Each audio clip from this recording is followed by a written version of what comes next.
Ассалаумалейкум, каналыма қош келдіңіздер. Бүгін сіздермен құрғақ терідегі ханымдарға ботекс эффект беретін керемет масканы көрсетейін деп тұрмын. Яғни беттегі әжімді жазып, жұмсартып, нәрлендіретін, беттің құрғақтығына жақсы көмектесетін керемет маскамен бөліспекпін. Бізге көп зат қажет емес. Ендеше кірісейік. Бұл маска ең бірінші біз крахмал қолданамыз. Картоп крахмалын. Егер картоп крахмалы сізде жоқ болатын болса, онда кукуруз крахмалын қолдануға болады. Дүкендерде сатылады, немесе супермаркеттерден қолжетімді бағада аласыздар. Екінші қажетті дүние бізде зәйтүн майы. Зәйтүн майынан біз 2 шай қасық картоп крахмалын салдық. Енді 1 шай қасық зәйтүн майын қосамыз. Зәйтүн майы бетімізге өте пайдалы элементтер мен витаминдерге бай. Сондықтан зәйтүн майын қолдануға кеңес беремін. Және бұл базалық май болып есептелінеді. Кез келген типті кете береді. Яғни аллергия онша тудырмайды. Аллергия тудыру деңгейі өте аз.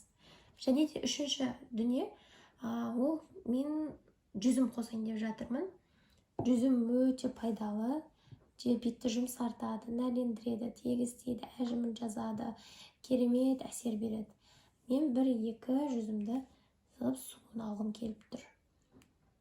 Жүзім қоспасаңыздар да болады, бірақ мен бүгін осы маскаге жүзімнің суын қосқым келіп тұр. Кішкене иықлар түсіп кетті. Тастай саламыз. Яғни жүзімнің суын қосамыз. Жай ғана жүзімнің өзін бетіңізге жақып қойсаңыз, күшті әсер береді. Яғни витаминдерге өте бай. Жүзімнің сүйегінің майын өзін біз массаж жасаған кезде қолданып жатамыз. Ол тіпті майлы терілерге де болатын бірден-бір май. Жүзімнің сүйегінің майы. Енді жақсылап араластырамыз.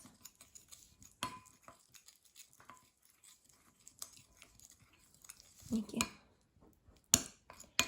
Кішкентай дозада жасадым. Енді осы масканы бетке тегіс қылып жағамыз да 10-15 минут күтіп кейін жуып тастаймыз.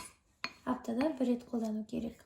Ханымдар беті құрғақ, түлеп кете беретін сондай ханымдарға арналады. Аралас терідегі, майлы терідегі ханымдарға болмайды. Ол кісілерге менің YouTube каналымда тағы да басқа видео бар. Жаңағы картоп крахмалмен жасалынатын, бірақ басқа заттар қолданады. Соны көрсеңіздер болады. Ал бұл маска құрғақ терідегі ханымдарға арналады. Аптада 1 рет немесе 2 рет жасап, 1 ай курспен жасаңыздар, одан кейін үзіліс жасау керек. Кез келген рецептіндегі масканы, табиғи масканы 1 айдан көп жасауға болмайды. Кішкене үзіліс керек болады. Әйтпесе бетіңіз үйреніп қалуы мүмкін сол маскаға. Міндетті түрде жасап көріңіздер. Комментарий бөлімінде өз нәтижелеріңізбен бөлісіңіздер. Каналыма тіркеліп қойыңыздар. Алда көптеген пайдалы ақпарат болады. Сізді көбінше қандай мәселе мазалайды, комментарий бөліміне жазып кетіңіздер. Соған қарай алдыңғы уақытта пайдалы видеолар салатын боламын.